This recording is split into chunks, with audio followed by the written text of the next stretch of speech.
Hello children, welcome to Social Science. Today we are going to learn History Lesson 4, The Rise of Empire. In previous lesson we read about Magadha. Nandas were its lost rulers. By 321 BCE, Chandragupta Maurya annexed Magadha with the help of his political advisor Chanakya. Chanakya. Who is Chanakya? Chanakya was the teacher of Chandragupta Maurya. Chanakya occupied the position of chief political advisor at the Mauryan court.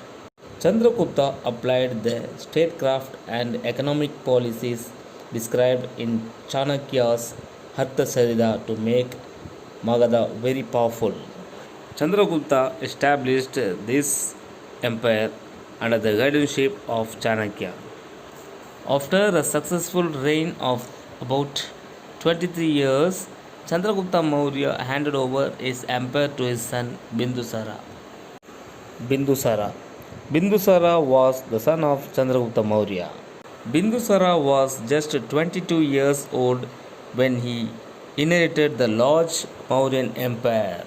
He extended his empire to the southern part of India as far as present day Karnataka. He thus conquered almost all of the Indian peninsula except for Kalinga and the friendly Tamil kingdom of Chola, the Pandya, and the Chera. Bindusara was also guided by Chanakya in statecraft and administration, and he maintained a good relationship with distant countries. Next, Ashoka, the great empire. Bindusara is believed to have had 16 wives and 101 sons. Ashoka's status among the princes was very low since his mother was daughter of a Brahmin priest. However, he showed great promise in weaponry skill as well as in academic. When Bindusara was on his deathbed, he nominated his eldest son Susima as his successor. But Susima was disliked by the ministers because of his autocratic nature. Autocratic means they'll take all the decisions without others' consultation. A group of ministers called upon Ashoka to assume the crown. After the death of Bindusara, Ashoka attacked Pataliputra, defeated and killed his brothers. After that, he ascended the throne. The Kalinga War. Kalinga was a very powerful kingdom and it was one of the kingdoms that Bindusara could not annex. Ashoka wanted to conquer Kalinga, unify his empire and become the unrivaled ruler of the entire country. Ashoka attacked Kalinga in 261 BCE and this conquest changed his life forever. Ashoka's army succeeded in defeating the Kalinga army. Around 1 lakh soldiers and civilians were killed in the fierce battle. The morning after the victory, Ashoka went out to survey the state of things and saw nothing except corpses and burnt down houses. He could not overcome this feeling even after his return to Pataliputra. Children, usually these things will be happening in a war. Many will be killed and many things will be destroyed. But in this place, Ashoka felt guilty. This situation changed his life forever. Ashoka sought penance for his deeds, vowed never to practice violence against, and devoted himself completely to Buddhism. And he sent missionaries to spread Buddhism in other countries.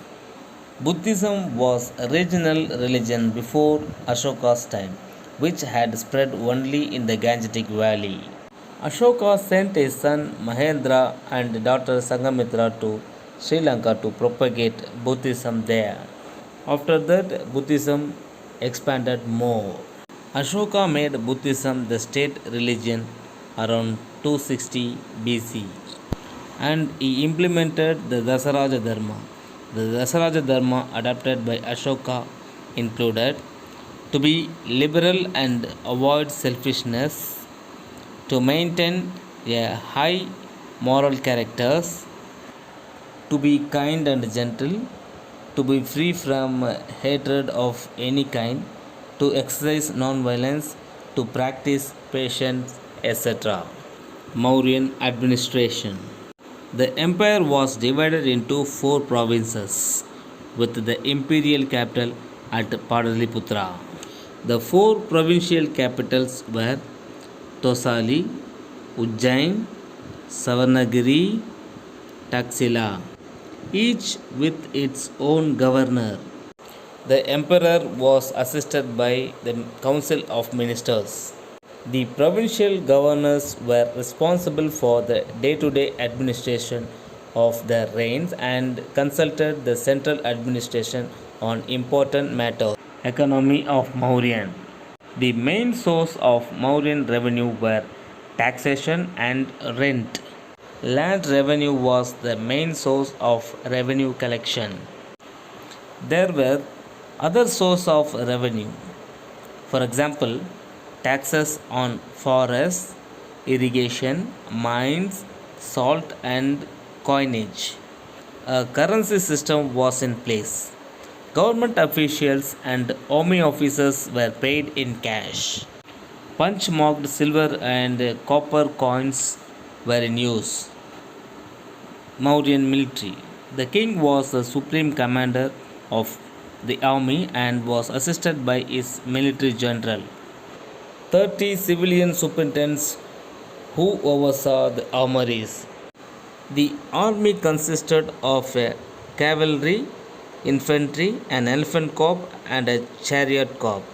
There was also a navy. Mauryan judiciary. There was also a system of justice. The king was the head of the judiciary and also the final court of appeal. King had many judges to assist him. Punishments were harsh and in line with the Hatha. There are many architectures discovered by archaeologists. They can be classified into stupa, pillars, caves, places, and pottery. The Indian national emblem, the lion capital, is taken from Ashoka's pillar at Sarnath. The decline of Mauryan Empire. Ashoka died at 232 BCE and was followed by the succession of weak kings. Many of the outlying provinces broke away from the empire. The weakened empire could no longer resist the frequent attacks from the north. Brihadrada, the last ruler of Mauryan dynasty. Children, with this I conclude this lesson. Thank you.